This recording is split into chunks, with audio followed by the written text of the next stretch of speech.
Seguridad ciudadana. Seguridad ciudadana. Seguridad ciudadana.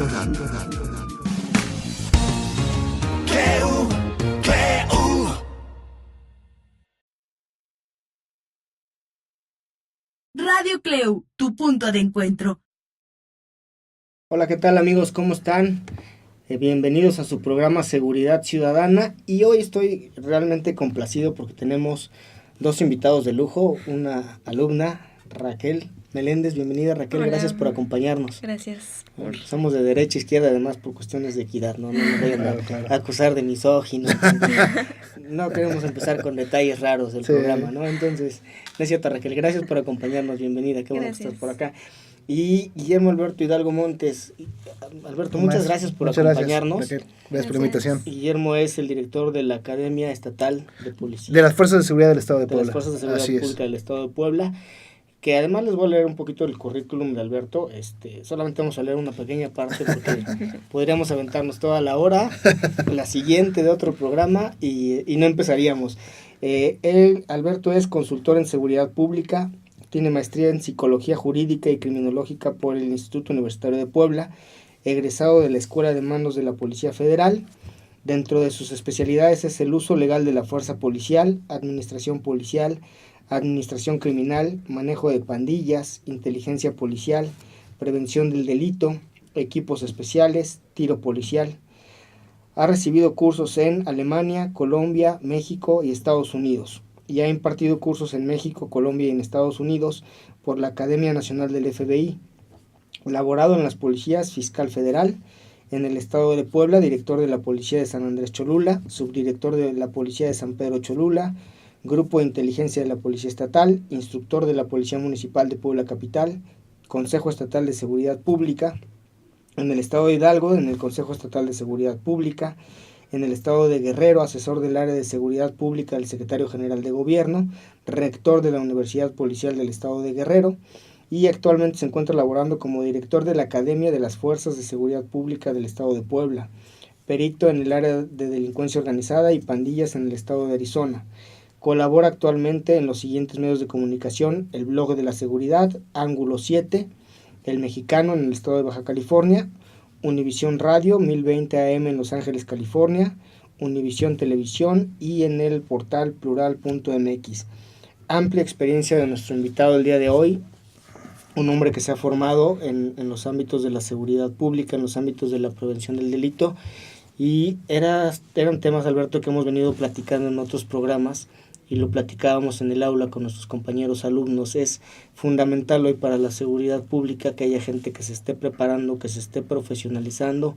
Pero en fin, el tema que hoy nos ocupa es el de las pandillas. Tú eres un experto en el tema. Me comentabas que pronto estarás publicando tu libro, y en cuanto esté publicado, en cuanto hagas la presentación del libro, te vamos a hacer la invitación para que nos digas de qué se trata, y el programa Seguridad Ciudadana está abierto siempre que gustes venir a acompañarnos, porque además esto, enriquece a nuestros alumnos, no solamente en la formación en el aula, en la formación profesional, en la formación académica, sino además siempre contar con gente como tú, que está preparada, que está especializada en diferentes áreas de la seguridad pública. Siempre nos enriquece a los alumnos y a tu servidor. Gracias por acompañarnos. No, al contrario, muchas gracias por la invitación. Bueno, antes que nada, gracias por las palabras. No me considero experto, soy un estudioso en la materia. Siempre he dicho que el que dice que es experto está más alejado de serlo. Sí es muy importante para la cuestión social, pero también es importante para los alumnos dentro de las universidades, porque fíjense que estamos teniendo un problema en cuanto a los fenómenos sociales y el aula, que los alumnos realmente se están volviendo expertos en libros o en teorías. Sí. Pero es importante que pasemos de la criminología de aula a la criminología aplicada o a la criminología experimental. Eso es muy importante porque sí podemos, acaba de venir hace no mucho Garrido Genovés y ese tipo de personas, necesitamos que la gente brinque a eso, a lo experimental, a ver si es cierto lo que el libro funciona. No es repetirlo como perico, sino realmente aplicarlo, porque realmente, así como lo comentábamos hace rato fuera del aire, así como en las comidas hay regionalismos gastronómicos, pues también en las cuestiones criminológicas, porque es diferente la cultura en Europa o la cultura en Argentina que la cultura en México. Y más teniendo en cuenta que en México tenemos un abanico muy amplio de micronaciones, la cultura de los nahuas, la cultura de los mayas, de los yaquis, entonces son microcosmos que criminológicamente se tienen que abarcar completamente diferente. Claro. Alberto, platícanos un poquito qué son las pandillas, que a lo mejor es un fenómeno que no se ha acentuado tanto en el país como en otros países, a lo mejor como en Estados Unidos, o a lo mejor empiezan a tener auge a partir de la migración y posteriormente regresan algunos mexicanos. Mi mamá particularmente es de un municipio que se llama Chietla, que el fenómeno migratorio es muy alto. Ahí o te dedicas o pones un comercio, o te dedicas a manejar el taxi o la combi, o te vas a Estados Unidos, porque no hay tantas oportunidades y tampoco tienen tanta como curiosidad por venir a estudiar. ¿Qué son esto de las pandillas? Cuéntanos un poquito. Bueno, el fenómeno de las pandillas no es nuevo en México. Realmente ahorita lo que estamos teniendo es que se está poniendo de moda nada más, pero el problema de las pandillas ya tiene muchísimos años. De hecho, ha habido estudios desde los 80s que ya se ponía, se le avisaba al gobierno como tal, al Estado, el peligro que esto representaría. Las pandillas son grupos de personas que se dedican a cuestiones delincuenciales. Esta definición como tal de meterle la situación delincuencial se empezó a dar de los 80s, porque primero pandilla se hablaba de un grupo de personas que tienen gustos afines y que tienen un lugar de reunión, etcétera, etcétera, etcétera. Pero a través del tiempo, la OEA dijo, bueno, ¿saben qué? Es que esto se puede mezclar con la cuestión de tribus urbanas. Entonces, un grupo de personas con los mismos gustos no necesariamente son una pandilla, claro, ¿no? Es decir, los darketos o los skaters o etcétera, no porque se reúnan en grupo en un lugar, no quiere decir que sean una pandilla como tal.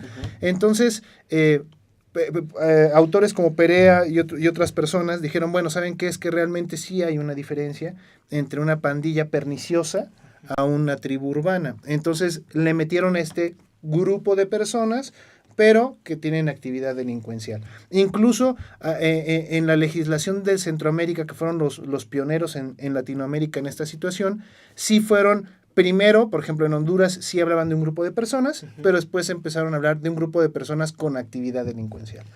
Ok, perdón, entonces, ¿qué sería una tribu urbana como para ir diferenciando? Una tribu urbana es un grupo de personas, un grupo de jóvenes, por lo regular un grupo de jóvenes que tienen gustos afines, que se reúnen, que tienen un sitio de reunión, pero no tienen actividad delincuencial. ¿Grafiteros, por ejemplo? Bueno, grafiteros depende qué tipo, porque hay grafiti artístico y grafiti no artístico. Entonces, si ya están haciendo si están agrediendo la propiedad privada, pues ahí sería un acto delincuencial y pasarían del otro lado. Ya son pandillas. Ya exactamente. Ahora, las pandillas se generaron por una cuestión de autoprotección. En México, por ejemplo, la gente dice, bueno, es que en los 80s empezaron las pandillas. Realmente las pandillas empiezan después de que México firma el Tratado Guadalupe-Victoria. Cuando México pierde Texas, los mexicanos que se quedaron en territorio tejano decían, bueno, es que aquí no nos quieren porque no somos gringos, no somos tejanos, y en México pues nos dejaron acá la gracia de Dios. Sí. Entonces empiezan a juntar en barrios para cuestión de autoprotección.